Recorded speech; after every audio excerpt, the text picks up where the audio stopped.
So we're going to talk about securing IoT products tonight. They say the secret to a good presentation is doing the same one over and over again. This is my first run of this presentation, so you guys are the guinea pigs tonight, so I appreciate you being the guinea pigs. Wanted to start off with a question.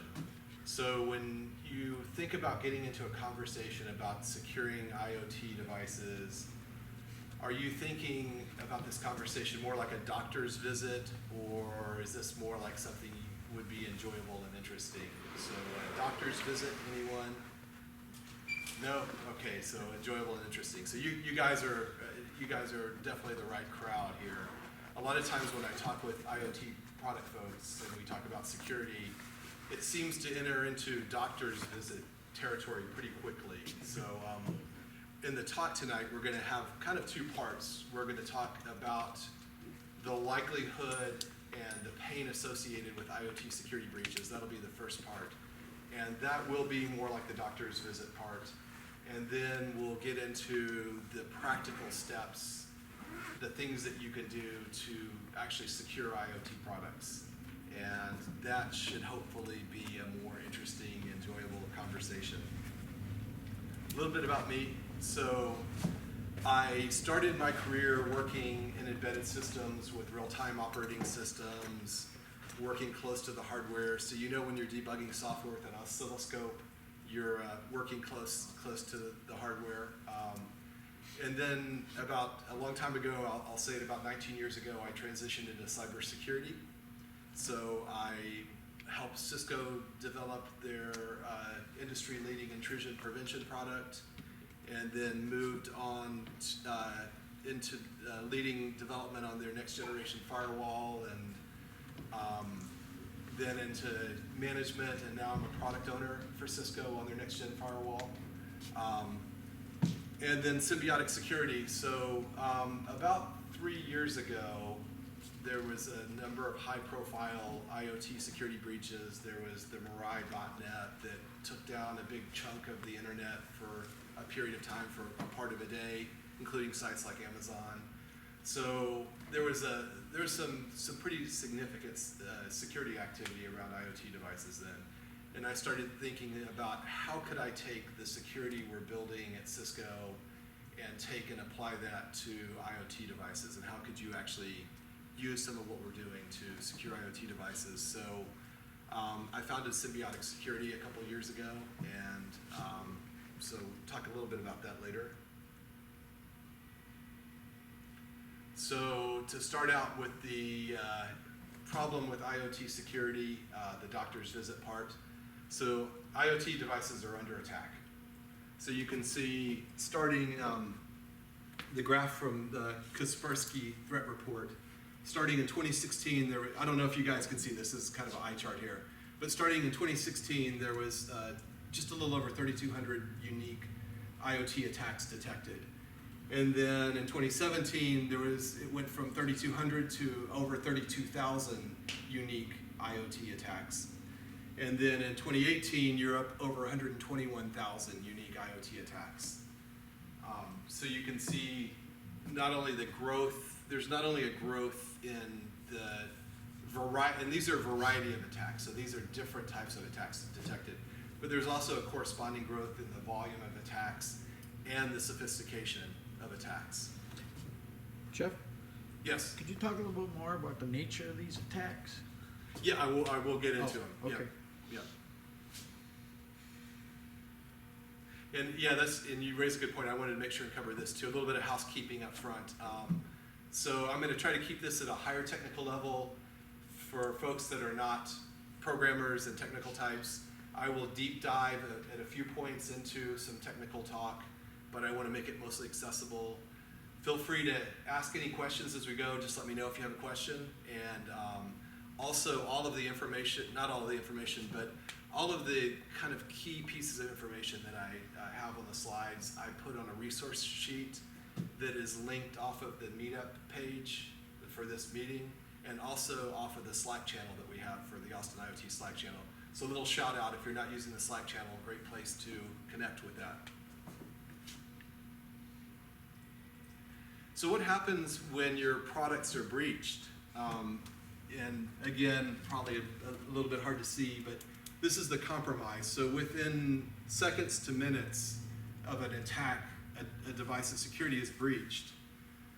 And within the same seconds to minutes, whatever they're going to use whatever kind of exploit they're going to do on that device, they begin doing it. So you can kind of see the graph of them getting information, using the device for whatever they're going to use it for over time. And on average, the discovery happens months after the breach occurs. And so you can kind of see the lag there. You've got devices being compromised, being exploited, and then months later, on average, you've got the actual, like we figured out that the security's been compromised on those devices.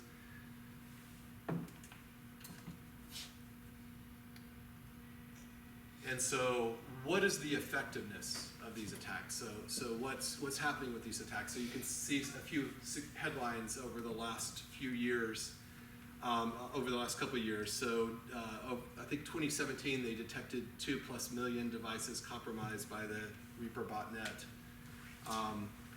And just last year, some guys I work with at Cisco, we actually developed products together, detected the VPN filter attack, which is mostly focused on routers. So it attacks home routers, it also attacks commercial routers.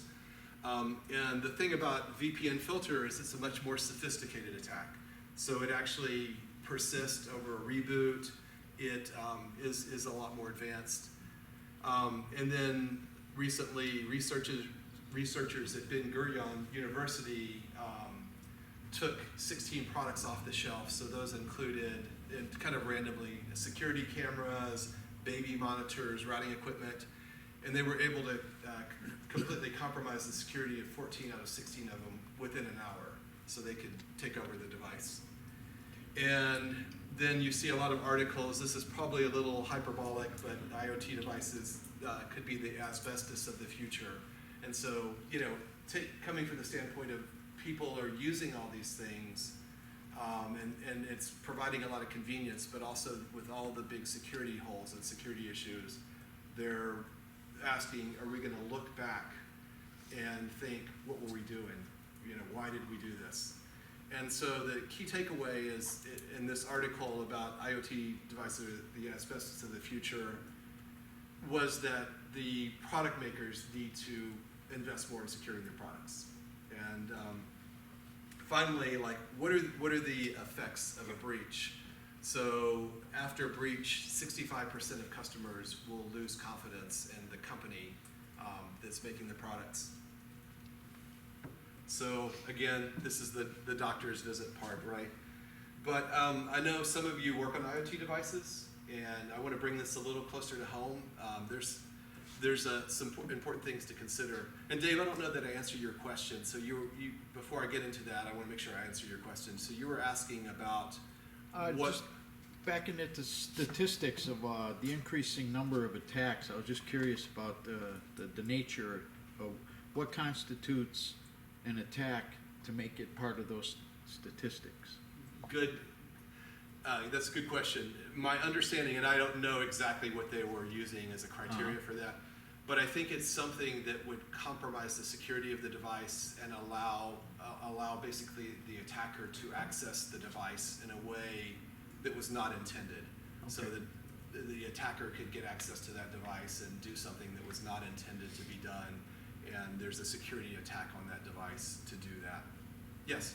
How many of these devices were rendered useless after? Yeah, so the question is how many devices were rendered useless after these attacks? And it's interesting that most attacks aren't aimed at taking the device offline. As a matter of fact, a lot of the attacks keep the device up and running normally. And what happens is these attacks basically set up a control terminal on these devices that can be controlled remotely. And the devices are typically, access to this control terminal is typically sold on the dark internet. And so someone may say, I have a security camera in this location, and I'm going to sell access to it for $1. And then someone would get access to that security camera and do whatever they wanted to do. Yes? So is the motivation to get the compute power of the device or to get the data that the device So the question was, what is the motivation to get the compute power or the data? And the answer is it's some of both. Typically, it's to exploit it for whatever criminal benefit they can get from it. So a lot of times they'll use it to launch attacks on other networks. They'll use it to gain data. So if you can imagine like a video camera in a boardroom, getting access to that video camera and getting the feed from that could be valuable. Also cryptocurrency, Bitcoin mining, for example, is another thing they're using the device for. You know, if you get your device too loaded down with Bitcoin mining, then you've got a problem, right? It's not going to function properly. But we'll go into really the dangers and what are the problems associated with getting the device compromised in just a second, actually. Any other questions before we move forward on that? So I was coming back to bring it a little closer to home because some of the folks here are IoT product developers or they're involved with IoT product development, and want to bring it a little closer to home for folks. So with the variety of attacks, with the volume attacks and the sophistication all increasing, if your products are not adequately secured and they're out there connected, the likelihood of being compromised is probably not if, but when you'll actually be compromised. And when a product's compromised, then you have some serious questions you have to answer. So the first question would be, how would you know that your product's compromised? How would you find out? Do you have some kind of monitoring where you can tell that the security is compromised on it? How would you find out? Or would you find out from your customers? Would you be getting contacted by your customers saying, hey, I found out my security's compromised and we need to talk? Or are you going to show up, would you show up in a list in a report, a security report somewhere like this? So first question is, how would you know when your product was breached? And then the next question you have to think about is, what are you going to do about it? Can you ignore it? And there may be some situations where you might be legally required to disclose that your device was compromised. But even if you're not, what are the ramifications of not disclosing that your device has been compromised? So you think about it, you find out that your security's been compromised, you don't tell your customers. A year later, they find out that you've known for a year that their device has been compromised, their security's been compromised. What's going to be the response? So I got my Yahoo account in the 90s, and in 2015, I found out that my account had been compromised, my password, along with millions of other people. And so, and Yahoo had known that the account was compromised for 2 years before they decided to tell anyone about it. And so I didn't have a Yahoo account much longer after that. So, you know, what is the response going to be to that kind of situation? And then and what are the consequences of a breach? So we're going to talk in a minute about some of the most attacked devices are actually routers and they're video cameras. And so if you think about routers, they sit in the center of all the traffic that's going through them. So you can imagine someone getting access to all your network traffic is valuable and useful for criminal activity. And security cameras, they actually have online marketplaces that sell access to security cameras. So bedroom cameras fetch one of the highest prices, along with massage parlors, and then they've got, probably for the same reasons, and then they've got also like warehouses are sold at a high price, I guess, for criminal activity, and then cameras that are overlooking payment processing areas where like credit card transactions are going on. So if you think about the compromise of security there, what about if you just have a smart dishwasher that's compromised? What's the harm in that, really? And so we talked a minute ago about what's going to happen is that dishwasher is going to be sold, access to that dishwasher is going to be sold online. So they might use it to further attack other assets in your house, other things, monitor your network traffic. They could use it to attack other devices, try to spread other malware to other places, or they could just use it for something simple like crypto coin mining, that kind of thing. But then you think a little bit further about the consequences of having IoT devices that are not well secured. So think about medical equipment getting compromised. think about oil and gas equipment getting compromised, about the power grid, about water systems. So IoT devices permeate all of those industries. And the security, so security is important for all of that. And then once a device has been, a product's been compromised, how are you going to fix it? So do you have a way to update your device? How would you get updates to the devices? Do you have a way that already exists? Or would you need to set something up to do that? How are you going to work with your customers to tell them what they need to do to fix it? And then how are your customers going to respond once you've told them that a device is compromised? So we already talked a minute ago about 65% of customers will lose trust in the company.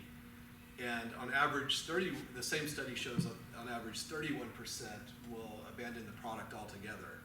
And so it may depend on the criticality of your product, your customer's operations, and your relationship with them, but on average 31% will drop the product. So clearly you want to experience security breaches as little as possible. And there is some good news here. But before I get to that good news, I wanted to see if anyone had any more questions about what I just talked about. So I'm going to talk next about what we can do about it. But any other questions about the bad side? Jeff, I was wondering, what about the cheap devices coming in from China? I'm guessing they really don't give a hoot if they're, compromised or not, or if anybody finds out, because they sell them under like 20 or 30 different brand names and stuff like that. Right. So the question was like, what about the cheap OEM rebranded products that sell for just 20 or 30 bucks coming in from foreign manufactured places? And I mean, I think you're right. Is that security is not even on the radar of a lot of this, and that's where we kind of have to talk about the asbestos of the future. I mean, not only do we need to, as IoT, for the folks that work on IoT products, need to be conscious about what we're doing for security, but we also need to be conscious about what we're bringing into our homes and into our businesses and that kind of thing. So I think on the consumer side, it's also important to think about like what am I bringing in? What's been done to secure this, and being a smart consumer of that technology. Yeah. You mentioned like public works or public services like electricity and stuff like that. Like, do you have any information on maybe what's been done in the past? That's probably like kind of what that entails. I'm just curious, like if that's a real threat, or if that's something just the government domain, or if there's stuff that's been done in that realm. So the question is when you're talking about public infrastructure and is more being done there? Is it being done differently than what we're seeing in the commercial space, and what's actually happening there? And so I don't know all of the answer. I know that there's still a lot of so the government, for the Department of Defense, I know, has now security criteria for devices that they allow to be connected for their systems. I think it probably depends when you start talking about local and state and all that. It probably depends as to what you're getting. And I'll give you a terrifying example. One of the security researchers I work with at Cisco was telling me this story, that they were working with someone, the next generation REL system, and they decided not to do encryption on the first release, so all of the communication with the REL systems was being done unencrypted. This is controls for REL tracks and all of that. And so the researcher said, really? Are you really going to do this? And they said, well, our protocol is not published. No one knows what it is. It would be hard to compromise it. And so the security researcher camped out by the system as they were putting it through its paces, recorded data, came back a week later and started throwing switches left and right on the REL tracks because he was able to figure out what the language was and able to just, so you can imagine, this is our United States REL infrastructure control system.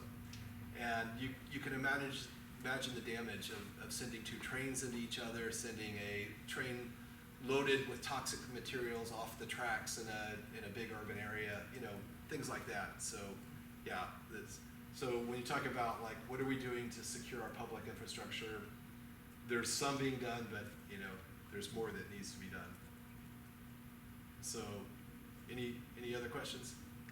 I was just curious on that 65% statistic. Yes. You also said that like 30-some% leave the company altogether. Yeah, abandon the product. Is that group included in the 65, or is that in addition? I would think to so. 65? I would think so. I mean, I think the 65 is probably the superset of all of that, right? 65% are going to lose trust, and of that, probably 31% are going to drop. And it is going to vary by product and by relationship with the company and by need and stuff like that. If you're really trying to do due diligence and you get compromised and you have a story, I think it's going to be really different than, like you were saying, a cheap product that you throw in and security is just not even a concern. Any other questions before I move on? So, yeah. Well, maybe you're planning on covering this, but how do you proactively monitor the network to see if you're... Yeah, great question. So the question was, how do you proactively monitor to see if you've been breached? And that's what I'm getting ready to get into. So great question. Anything else? Okay. So there is some good news here. So 90% of the attacks, and hopefully you can see this. If you can, I'll just walk you through what it is. But for now, 90% of the attacks are directed at routers and connected cameras. And so, and also 90% of the attacks are directed at one service, which is Telnet. So, anyone familiar with Telnet here? Yeah. Yeah. Turn it off. Good. I think I last used it in the 80s. Yeah. Bonus points, right? So can you imagine that there's a lot of devices out there still running Telnet? So for people that are familiar with Telnet, why might that be a problem? Why might Telnet be a ripe source of attacks? Anyone have any thoughts on that? So, I'm sorry, go ahead. So first of all, it's unencrypted. It's open text. So if you're logging in with a username and password, and someone's sitting on your network, we talked about routers and cameras getting compromised. If someone's sitting on your network monitoring it, that password and username login is going right across the line there. But moreover, really the predominant reason is Telnet doesn't have any security controls. So if you fail to log in 5 times, it's not going to lock you out. You can keep trying to log in with a password 10 times, 20 times, 100 times, and it's just going to keep asking you to try to log in again. And so really most of these attacks are trying to guess passwords on systems. And so they have bots that basically go to these systems and hit the Telnet port and start trying to log in over and over with different combinations of usernames and passwords. And these are the top 25, or the top 10 usernames, top 10 passwords, and 1, 2, 3, 4, 5, and blank, and system, and admin. And so hopefully no one's sitting there going, I need to go home and change that admin password. But basically a lot of the attacks are just trying to hit a system and hit a common password and see if they can get into it. So that's pretty unsophisticated. So by securing your accounts so you don't have these default passwords, especially simple to guess default passwords, and having insecure services like Telnet enabled, then you're dealing with the 90% attack problem right there. So it's a good start. The problem is we just talked about the variety and sophistication of attacks. So as you raise the bar and lock that out, the attackers are also going to raise the bar and come after you in different ways. And so that's why we don't just stop here and say, okay, everybody, secure your passwords, shut down Telnet, we're going home. Because really we have to continue to raise the bar in security because other attacks will be coming towards our devices. So I want to talk about really what's the security ecosystem, layers of security for your IoT devices, starting with really the foundational layer, which is if you're developing IoT products, it's your development processes. So integrating security into your development processes. And then moving up the layers, you've got data protection. So you can have sensitive data like passwords, maybe financial information, sensitive data that's proprietary to your customer, video camera feeds, that kind of thing. So how are you protecting that data? So data protection. And then once you've done what you need to do to integrate security into your development processes, then you use scanning and testing to see what other security issues might I have, where else might I be vulnerable, and then a plan for updating your security. So when you deploy your devices out to your customer and you find that some piece of software that is running in your system has a security vulnerability in it, how are you going to get that updated? And then monitoring, how are you going to know if your system's experiencing any problems? And then finally, how do you put an overall shield over your device to do what you can to protect it against threats, against security breaches? And so I'm going to go into each one of these areas and talk about some simple things you can be doing in each of these areas to provide security for your devices. Yep, wrong way. So rather than me trying to collect a bunch of information and tell you how to secure your product, I want to point you to a great organization, OWASP. They started out as a web application security, but they've moved into securing a bunch of other areas like cloud. They are focused on embedded systems as well. And I've got this on our resources sheet that I mentioned. But OWASP will walk you through the different areas of securing your products. And you can look at all the different areas they cover, and that list looks pretty daunting. So rather than trying to tackle and swallow this whole list at one time, I want to show you where you can get started with this, what will help you get started. So go to the OWASP page. This is a great place to start for seeing what you might need to do on your secure development. Just a comment with the OWASP stuff. If you happen to have a Pluralsight subscription, they have an entire set of videos dedicated just to the OWASP stuff. That's good to know. Yeah, no, OWASP is great from security, and I put a couple of links. So Pluralsight is like a training site, right? My last job, they had mandatory OWASP training. Yeah, that's what a lot of people use for their security training, and I'll point you to a couple of other places as well. So getting started. So we already mentioned securing your passwords. So what you don't want to do is have accounts with default passwords. So let's say you put a product out there and by default you have some account that's open that users can log into, and that password never gets changed. So all someone has to do is compromise that password on one of your devices, and then if every device you have out there has that same account on it with the same password, once they compromise that one password, they can get access to all your other devices. So ideally, you want to make users, you don't want to leave any default passworded accounts.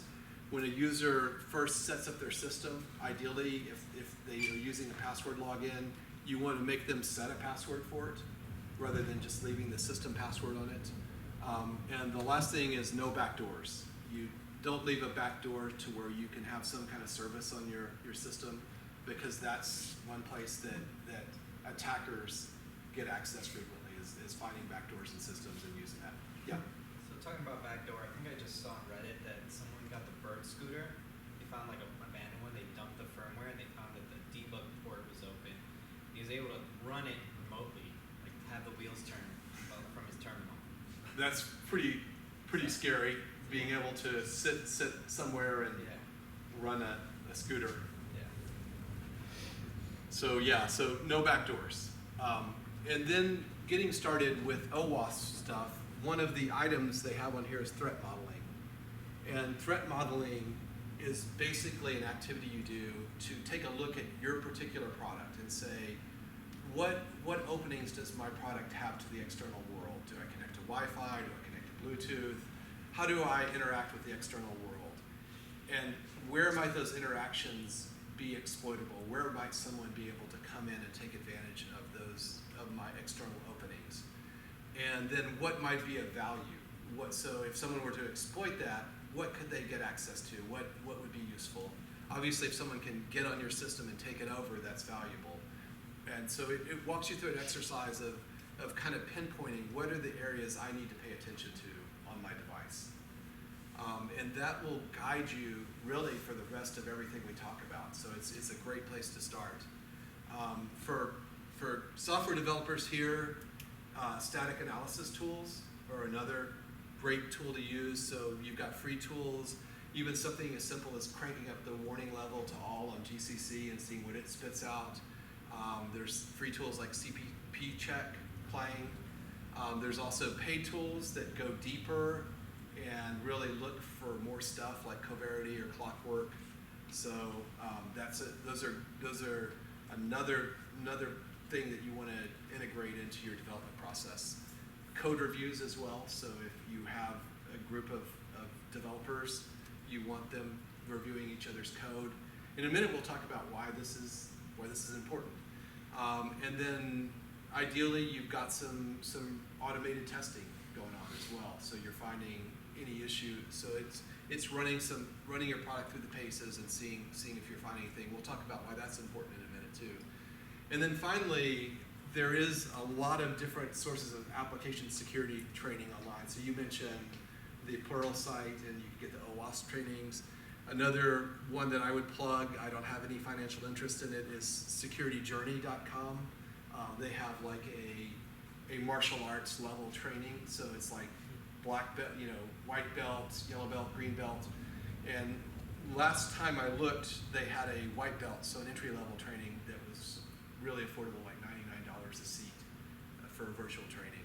So that's another place you could look. Any questions before I move to the next slide?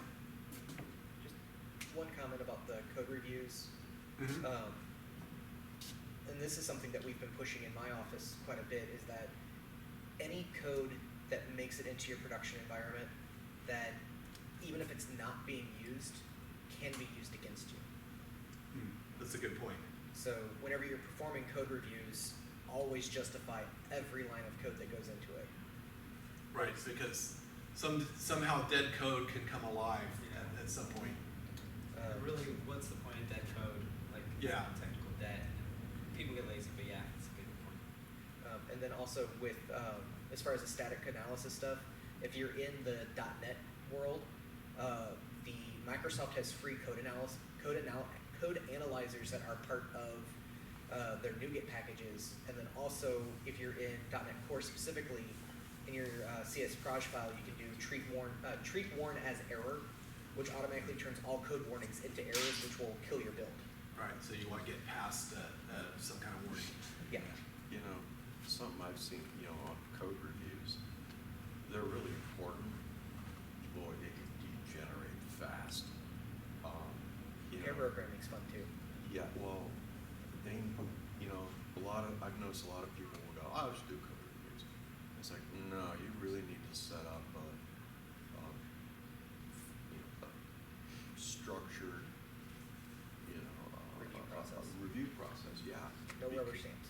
Yeah, because I've seen people just go, I'm not going to deal with these anymore because all that ever happens is people yell at each other. Yeah. So And that's really important. goes to development culture in your office, but that's a different story. I probably won't have time to cover that tonight. Yeah. So, sorry, what question back there? Yeah, just another comment on the security tools. We do a lot of stuff with AWS IoT, which is the managed cloud service for rolling out firmware and managing IoT products and messages between that and the cloud. And we found that a lot of the services out there are not that good. If you just know how to lock down your ACLs and lock down your IAM protocol stuff, basically be really tight with your permissions and be OCD about what gets access to what, that's like 99% of it. That's been our experience. We've tried a lot third party. They've tried to sell it to us, and none of it was impressive. Yeah, So. yeah, that's a really good point, is locking down your services. And we talked about that right at the beginning with Telnet on IoT devices, but other things as well. And this is probably a little C and Linux focused, but you mentioned the .NET, and then people are even running JavaScript on IoT devices, and there are static analysis tools for JavaScript, and all of that applies as well. And so I want to give you an example of what a compromise looks like, and how this relates to the activity we're doing. So this is where we'll geek out a little bit, and apologies for the non-programming types here. But this is some C code, and I'll try to walk this through so hopefully everybody gets the gist of it. But this is one of the most common vulnerabilities in software, and it's called a buffer overflow exploit. And it's where you overwrite, you set aside a certain amount of memory to hold information, and someone somehow is able to overwrite more than that allocated amount of memory, and then they end up being able to do something on the device that was not intended. And that is one of the most common ways hackers get access to systems. And so I wanted to try to give you a little bit of understanding in this C code of what's going on. And I'll try to explain it, and hopefully folks will get it. If you're not tracking, feel free to raise your hand.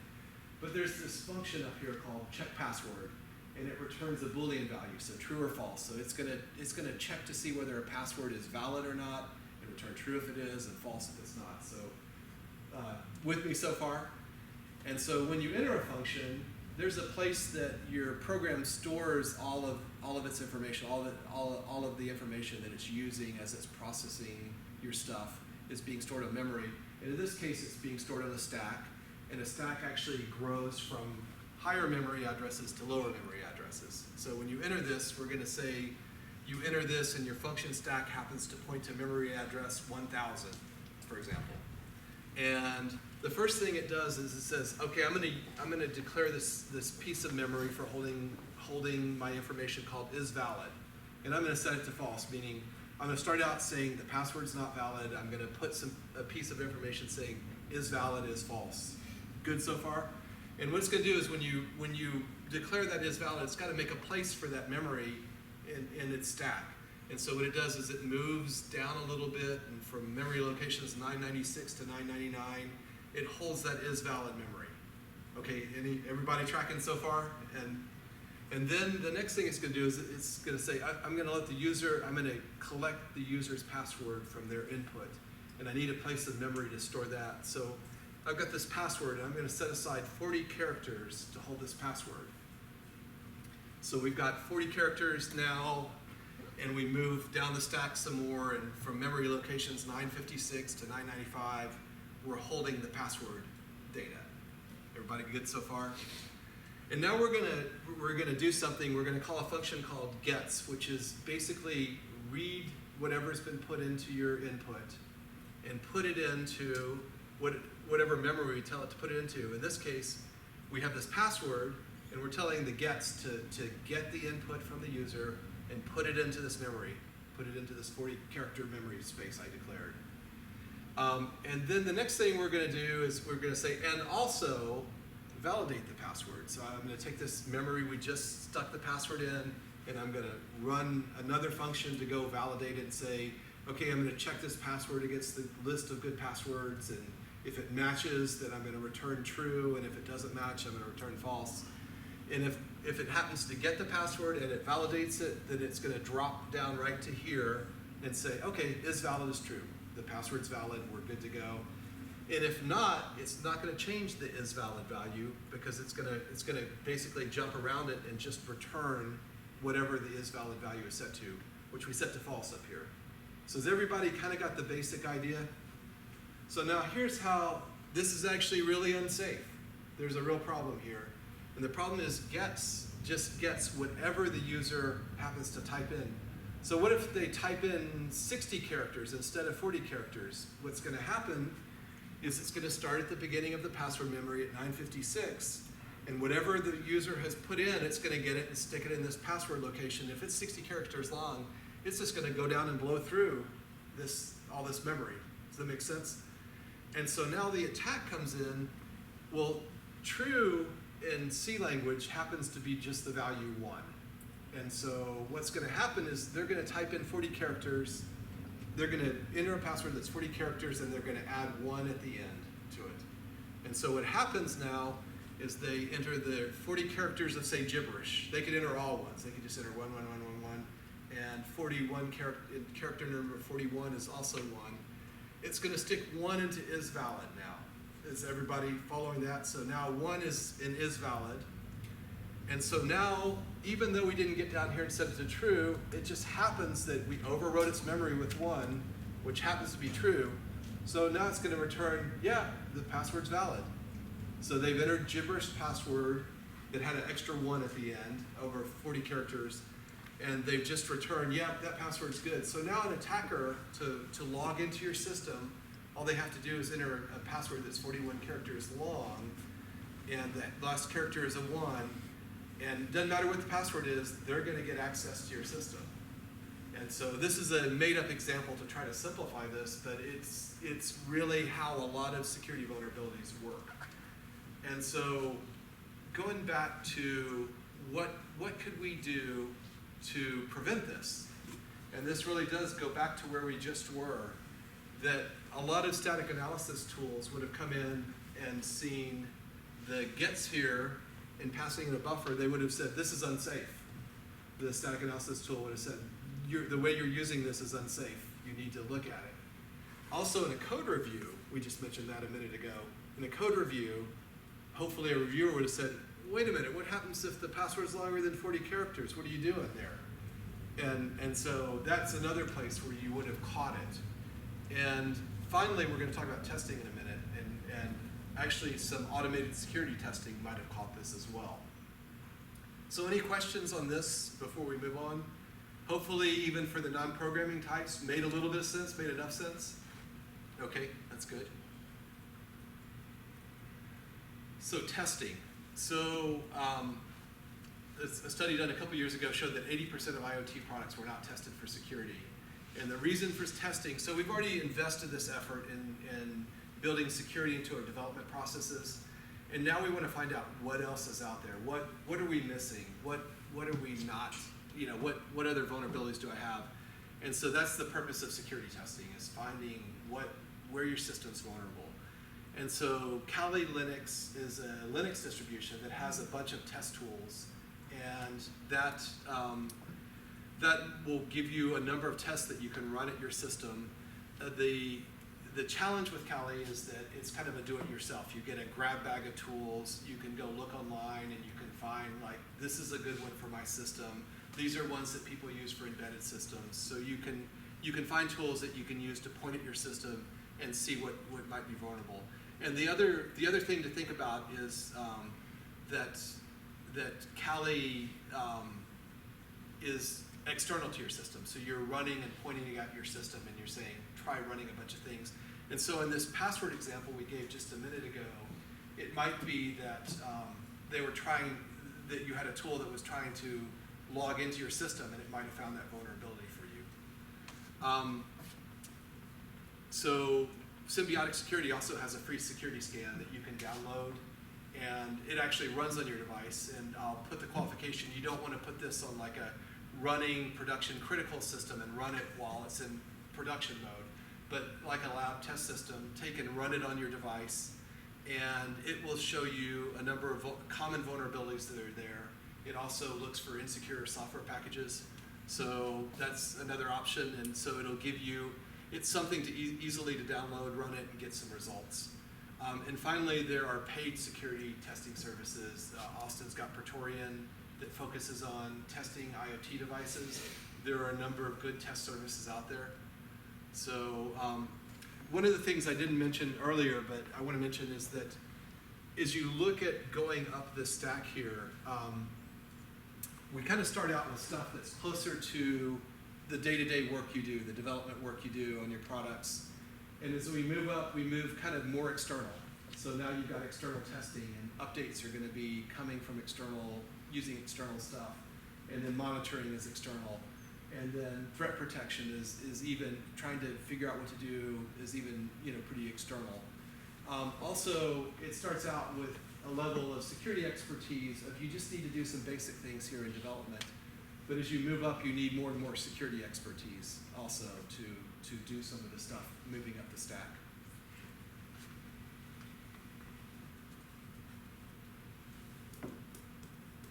right, so hopefully not feeling like a doctor's visit. Hey, Jeff, Yeah, the Kali Linux, is that the old, is it Backtrack? Yes, is it? it used to be called Backtrack. Okay. Didn't know that. Yeah, that's interesting. Yeah, so yeah, it's used, a lot of people use Kali for testing now. Uh-huh. Wrong way. So security updates. So for those of you who haven't seen the XKCD cartoon, it does a pretty good job of highlighting why devices need security updates. So updates. So IoT products are a combination of hardware, firmware, operating system, usually some open source software, some third-party software, maybe your own proprietary software. And even if you've got your product all secured and squared away at the time you deliver it, get it to your customer, that vulnerabilities are going to be found in some of those pieces of software, or maybe even firmware over time. Two ways that vulnerabilities are found is either security researchers are running tests on different software packages, different pieces of software, they find vulnerabilities, or hackers, they find holes in systems, they exploit those. And so both ways, once those are known, those vulnerabilities are eventually published, and then updates are usually provided. So if you're using open source, you usually get security updates in your open source software, or third party, there might be an update process. And then it's going to be, you need to deliver those updates to your devices, and how are you going to get those updates to your devices? And one way, probably the simplest way, would be manually, where you might have a website where you put your update up on the website, and then someone comes there, downloads it, it goes through some process to update their device. That is a simple way to do it. It can be problematic for a couple reasons. One is because you're putting the burden on your user to know that they need to go update their software. And the other is what happens if they do the wrong thing, they download the wrong update, they don't follow directions well and try to apply the update, and there's a problem. So, but at least it's a way to get updates out there. Moving up a little bit, you can put the update capability into your product itself. So have some setting that says, I want to check for updates at 4 in the morning and apply them if there's an update available. And then you could have automatic updates too, to where your product just goes out there on and automatically pull down those updates and apply them. Probably ideally you want to have some setting that the user can say, I just want my system to update itself. I don't want to worry about when or how it does it. If you have mission critical systems, you may not want them. Your user may want a choice of saying, I want to tell you when to update. I don't want it to happen automatically. So probably some combination of settings there. And then an important thing to mention is that there's a problem with false updates getting published on the webs and false, things, updates with malware and stuff and that kind of thing. So you don't want your user to be able to download an update and it actually having that be the source of exploit of their product. So one of the things that's commonly used is cryptographic signatures on updates. And the OWASP stuff that I pointed to, we'll talk about how you do that. Another thing that's newer is people are now encrypting their updates. And the reason they're doing that is because attackers download that update software from off of the internet, and then they go and analyze it, and they find what vulnerabilities your product has in the software, and then they use that against you. So if you've encrypted it and only your product can decrypt it, then it protects, it's another level of protection against someone getting your software and figuring out where you're vulnerable. And then with updates, there's the question of, well, how do I test it? What do I need to do to test it? Because there's the possibility that as you update and use new software running on your device, that could break something. So how do we qualify it? And that's where we talked a minute ago about having some level of automated testing, hopefully, that you can run and put your device through the paces and make sure the update's not breaking something. Finally, there are a number of third-party platforms, like Silicon Labs was out here a while ago. They've got a platform, there's a lot of platforms, a lot of software for doing just what we talked about providing secure updates to products. So updates. And then when you're updating, how do you know if you've got a problem in the field? How can you monitor your device? And also, how do you know if your device might have a security issue? How might you know if it was compromised, and what information can you get from it to find out what that compromise might be? So there's security monitoring that people use on their devices, and there are open source security monitoring tools as well. So Alien Vault, which was just purchased by AT&T recently, is one of the really common ones that people use. And it will, if for Linux users, it will pull syslog messages off your device and collect those, and you can set triggers and that kind of thing on it. It may not be feasible to have your devices being monitored from your customers' environments, and that could be a challenge. So one of the things you could do, for example, is take your test devices, put them outside your firewall, enable some logging, and monitor and see what's going on. See if your device is getting attacked. See if it's getting compromised. See what issues you might see there. So that's something you could do short of rolling out a full-blown monitoring program for your system. And I'm throwing a bunch of information at you, so feel free to ask questions as we go. Finally, what can you do to add an additional shield to threats to your products? What kind of protection can you add on top of what we've already talked about? And so there's antivirus software. ClamAV is an open source antivirus software, and you can use that to scan your device and see if there's any malware loaded on it. I think that's a little less useful for IoT devices than it might be for desktop systems and that type of thing, or servers. Yeah, Dave. I've always wondered how ClamAV compares to like the commercial brands like Norton. Probably not nearly as updated or in depth. So you probably don't have the range of coverage you have with something like Norton. That's what I've always assumed. Although you do have a community contributing to it, so as attacks are found, then it does get updated.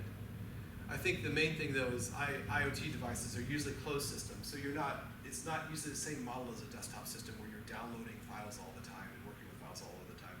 Now it's possible you might detect something because someone's compromised your device, they've left some piece of malware behind on it, and an antivirus scan could actually find that malware. So it's not completely useless, it's probably just not as valuable as what you'd have in a desktop system. So another thing is Linux has a built-in firewall, so that you can configure via IP tables, or there's a tool called Uncomplicated Firewall that uses that. And that's really useful because you can specify what kind of traffic goes in and out of your devices, and that's a useful thing to put up in front of to have in your devices. It's a firewall protecting the traffic going in and out. Then there's deeper tools built into Linux like AppArmor that can be used to set up levels of access to your device. But even with all of that, you've still got a number of surfaces exposed threat-wise that really aren't protected well right now. And so that takes you back to doing all these other things. And really your threat protection is really this whole ecosystem here. It's doing all of these things is where you get your threat protection. And so I have thrown a ton of stuff at you guys. Where do you get started? How do you not get totally overwhelmed in this process? And so like we mentioned, start with the software development process, or the development process, and securing that. And start with threat modeling, just to get visibility into what might be the most significant issues. And started addressing those, and OWASP will be a good guide for addressing those issues.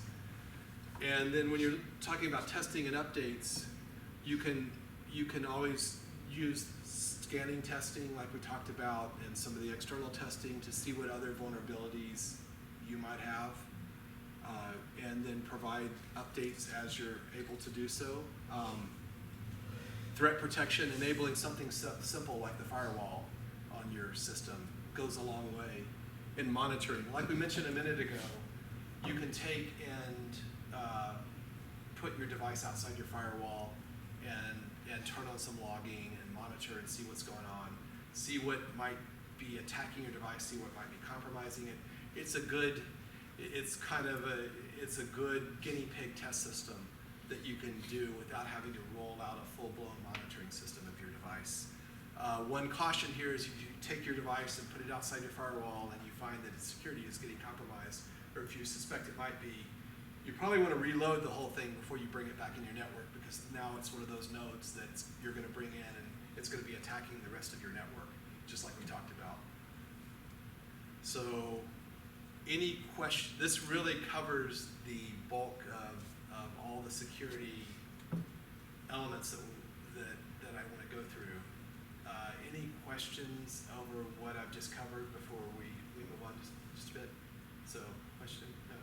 Okay. So last time I gave a security talk here a couple years ago, and after my talk, Dave commented that I should have talked a little bit more about what I do at Symbiotic Security. So to keep Dave happy, let me go to that. So, like I said, we started a couple years ago, and we help IoT product makers protect themselves against security breaches. We've got the security scan that's available. You can go on our website, sign up, and download it for free. It's an unlimited time trial right now, so you can use it for as long as you want to. We're continuing to update it. It is an early release right now, or early use, so it doesn't cover all the Linux distros, and it doesn't cover all the pieces well that we want to cover, but it does catch a number of vulnerabilities. It does catch insecurities in your software. We are also, so where we kind of live is from here down, and we're considering ways of how we can move up the stack as well. That's where we're looking for the future. Yeah, question? Can I run that on an RTOS device with no? Right now, it's just Linux-based. So the question was, can we use an RTOS device? Right now, we're focused on Linux-based devices. So good question. And that's something we're looking at in the future is what other systems do we want to support? And ideally, rather than trying to do all your own stuff up in these layers, it'd be great to have tools to do some of that stuff, and looking at how we can enable that in the future. Yeah, another question? Sorry, I'll look online, but I just want to check this out. Do you have like a continuous integration? It's like a hook. Can I do that like on a build system? Meaning like every time I push a new release, I can just automatically run that? Good question. I think right now you could integrate it. I think you'd have to do it manually. We don't have an integration with the CI/CD system, but it's a good thought. So that's something to think about in the future. And that's what I wanted to add, is that I'm interested in talking with folks that are working on IoT products that want to secure their products. Be glad to talk with you or folks you know about security, learning how we can help you and how we can make what we have to offer more valuable. And just let us know how we can help. Yeah, Dave. To answer your question, is that something you might be able to do, like GitHub pre-commit hook? Yeah, I mean, I'm sure there's probably a way, developers can find a way to automate it. I'm wondering if there's an API that easily lets me do that. Gotcha. Yeah. In the product. Good question. Right now, no. And actually, right now our model is that the security update takes the information and puts it in a dashboard that you can use online. But yeah, locally, some way to get the information easily, I can see the value in that. Is it scriptable? Is it scriptable? It could be, yeah, absolutely. I mean, it's basically, a lot of it is running as a script right now. And we're looking at some other things, other things we're doing beyond just a script here, but it absolutely is scriptable. Any other questions, anything else before we wrap up? Yeah. I know that you guys focus on more of the secure development and helping people build IoT devices for that, but are you looking to get into like threat detection and response in the future? We could be. You do? We could be. Okay. Because I know that's like a serious gap, right? Because Mhm. I do incident response, and I struggle with just Lambda, right? I'm like, fuck, I can't put my security agents on it because it's serverless, right? How do I secure this? Well, Right. it's like you have to baseline, you know, your audit logs and stuff. And so it's like a whole new realm that we just don't even have things like even MSPs for. Right. No. Like, do So- you so- know of any like that? Other than So there's there- one guy on YouTube that specializes in serverless one Lambda. guy on YouTube is not an MSSP. Yeah, that's really where they're at with that technology. So what kind of platforms are you talking about? Like are these like x86 platforms or? So I don't work with IoT at all. Right. No, but I mean for serverless environments, you're talking. Lambda and Kubernetes. Oh, okay. You're talking about cloud-based Yeah. environments. There are a lot of people that do security in the cloud, so I would look for that. It's like, yeah, it's mostly based on like audit logs, and the best way to go about that is, as you were saying, you know what I mean? Yeah. Like least privilege, right? You know, only allowing the absolute necessary privilege for the least amount of people. So there was a conference from Serverless Days. It's a local meetup here, and they have a serverless security firm that they are like in touch with, and that's like their big thing. So I don't know. There's a company here in Austin that focuses on Lambda security. I know that much, and you can get in touch with the serverless organizer. So. Cool. Yeah. And that's why this is valuable, right? Yeah. Because Yeah. people connect with each other and. Yeah, no, we are not focused on the cloud at all. So, other than we provide services for IoT devices from the cloud, but we are definitely IoT device focused. But yeah, I know. I mean, there's even an Austin-based company. Is it ThreatGrid? I know that does cloud-based security stuff, and I don't know a lot about them.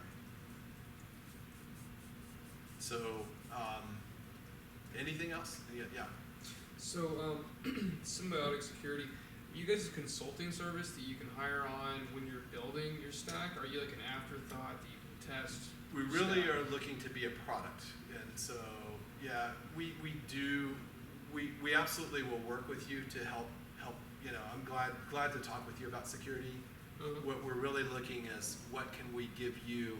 Oh, sorry about that, guys. Peter's finally answering me back. And I'll go ahead and unplug here. But yeah, so I'm sorry, go ahead. So you were asking, like, do we provide a consulting service? Not right now. That could be something in the future, but really what we're doing is we're developing out something that really provides tools for IoT developers or product makers to use. But if there are specific questions or things that you want to address, glad to talk with you about it.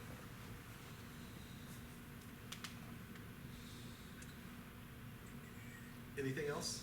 Any other questions? Yeah. One more quick thing. Have you ever heard of software bill of materials at all, that term? Yes. Okay. Can you talk maybe about that if you know anything? Because I heard a podcast, and it's basically, from what I understand, maybe I'm wrong, is that there is the government, particularly like the telecom, I forget what it's called, some government institution, federal level, they're trying to push for this thing called software bill of materials, especially for IoT devices. It's getting started in the medical field for like medical devices. It's basically like a spec sheet of like all their dependencies to be like, hey, we're being transparent. This is all the stuff. You can check it out for yourself. Any of it has vulnerabilities. And like, I'm just curious. Like, I remember hearing on a podcast, the guy was saying basically like, hey, we don't want to make this like policy. We want this to develop from the grassroots. And if you think that's a good idea, if it's a bad idea, kind of what your experience with that sort of thing is. Like the amount of transparency private companies should give up, especially if they're working in the public sector with like life-threatening things, kind of things. Right. Yeah, so I mean, the question was kind of along the lines of what about the government requiring people to disclose certain things, maybe security issues, security vulnerabilities about their products, how they're doing certain things with security, and whether it's good for that to be a requirement. I think ideally, so there's a lot of standards bodies that are working on IoT security standards about what you should and shouldn't be doing, and a lot of what we just covered is being covered as part of those standards as well, of saying you need to be able to test, update. Yeah, yeah. I was gonna say, I'm on that working group, so I've been in the meetings for that, and that's just, again, the government trying to lay out some basic standards, so they don't have to regulate that. So they ask the industry to participate, you can be in the working group that decides that. And the reason they started with the medical industry, because those are the folks that have the most vulnerability, they're the ones getting ransomware all the time. They're installing software, they don't know everything that it touches, so how can they secure it? Because it's using services in the cloud that they don't know, and when they ask the manufacturers of the services, they say that's proprietary, we can't tell you. So there's a problem. How can they secure a hospital without knowing what it's touching on the web? Right, yeah, so thanks for answering that. Sure. That's a better question, and a better answer. And I know that there's a number of standards agencies that are working on this, and ideally, the government would be looking for a best-of-breed, some best-of-breed standards, best-of-breed solutions, and putting those up as these are the ways to go. Unfortunately, the government doesn't always do everything that's ideal, but that's Yeah, and that's why it's an industry working group. There's right. only So government yeah, it's person not is just the moderator. government trying to come up with something. Yeah, that's good. Yeah. Good stuff. And I can add another bit to that. I used to work for a government contractor on the outskirts of DC, and as much as we didn't make IoT software, we actually just did. We had all of our government contracts were with the Department of Education, but it wasn't a regulation we had to follow. It was actually just written directly into a contract that we had to provide. Anytime our list of dependencies changed for our software, we had to include that in our reports back to the department. So they always had a complete picture of everything that was inside of our software. And since we were using the Microsoft stack, that list was fairly short. .NET. But especially once we started going into the direction of doing Angular for our front ends and whatnot, our list of open source dependencies started just ballooning out of control. So Yeah, thanks. Anything else before we wrap it up? Well, thanks for coming out. Hopefully this was more of an interesting talk than a doctor's visit. So thanks, y'all.